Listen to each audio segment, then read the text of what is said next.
Right then, London Underground in 360 degrees. And filming London Underground is actually a really good test of my LG 360 cam, as it really showed up the good and bad of this camera. So let's start off with the good. And here's a 1972 train arriving into Edgware Road Station, and this particular clip came out quite well, although how well the clips comes out do seem rather variable.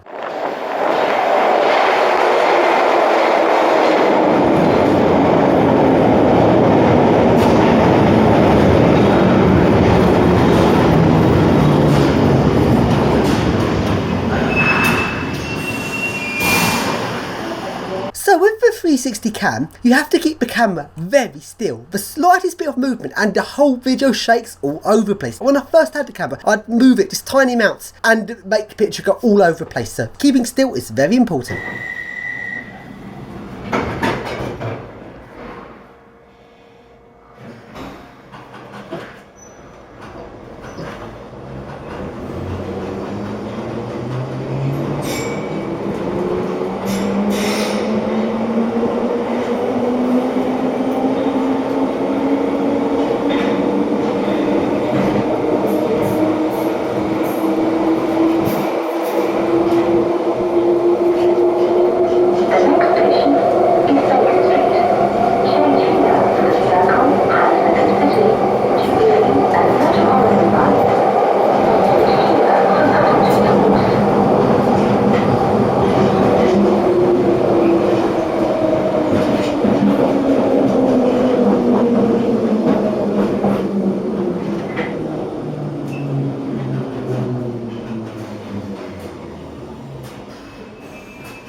So then, in the clip you just saw, the joining of the two spheres worked really well, but the joining of the spheres seems to be quite variable and intermittent. This is because the software that joins the two spheres has to do a compromise, because the overlap of the two spheres is variable depending on the distance of the picture. And on a London Underground train, the ends of the carriages are far away points, where the windows on either side are near points to the camera. This causes a problem, as the amount of overlap that needs to happen is not consistent across the picture, and so at some points the overlap goes bad, such as in this clip. Notice at one side on the doors of the train the overlap has not gone well.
And now we get off of the train, and here's the train leaving.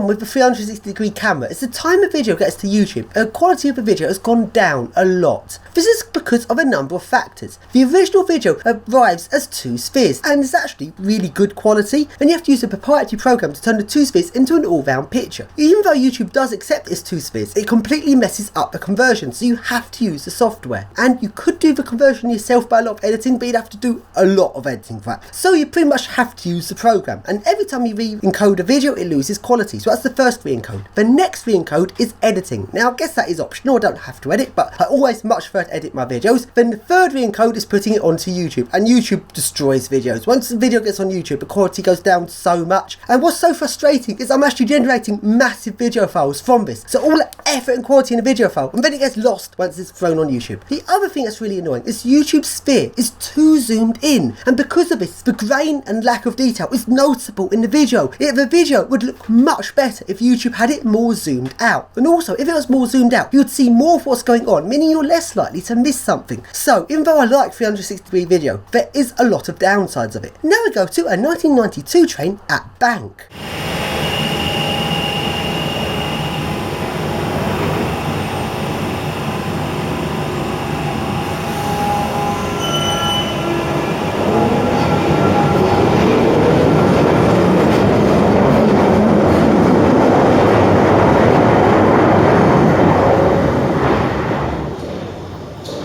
And now go to a 2009 train. One thing you have to really think of in 360-degree videos is making sure the most important point of the video is the bit that fills up the most amount of space, so you get the most amount of quality devoted for a bit you're looking at. Welcome so central. Please stand behind the yellow line as the train approaches. Use the full length of the platform and let customers off the train first.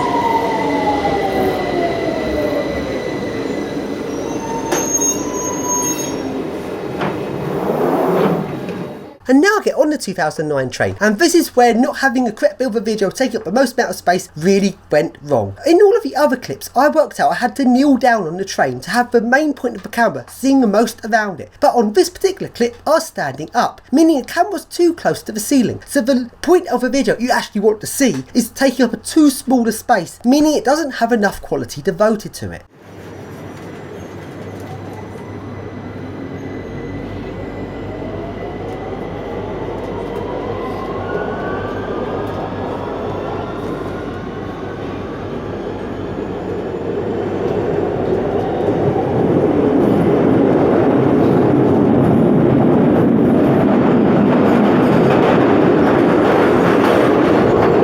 And now to the Don's Light Railway. There will be further trains at both Luton and Woolwich.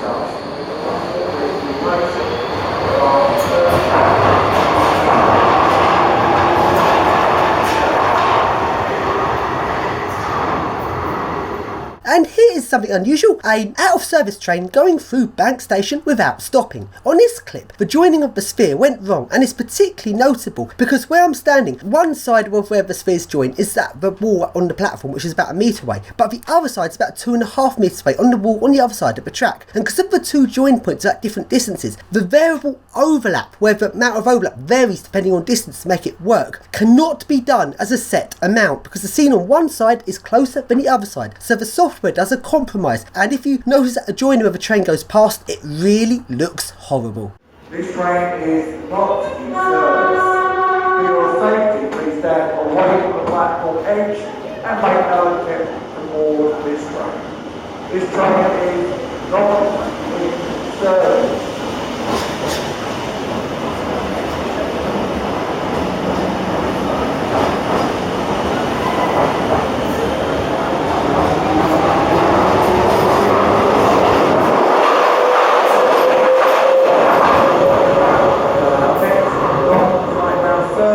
And now I get on the Don's Light Railway train. Again, the joining of the spheres goes really wrong on this particular clip. It does seem quite intermittent which clips it works and which ones it doesn't. Notice the button that you press to open the door. There appears to be two buttons, when there's only actually one.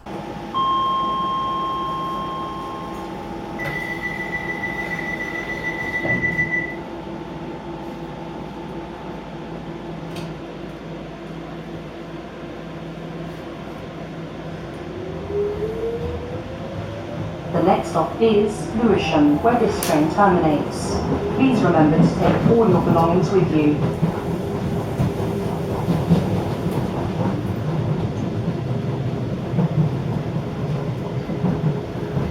The next stop is Lewisham, where this train will terminate.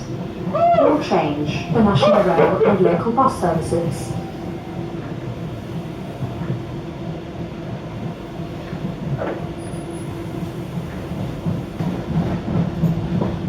So to conclude, I really like 360-degree video. When everything goes right and the video works, it looks good, but there is a lot of defects that do need correcting on this technology.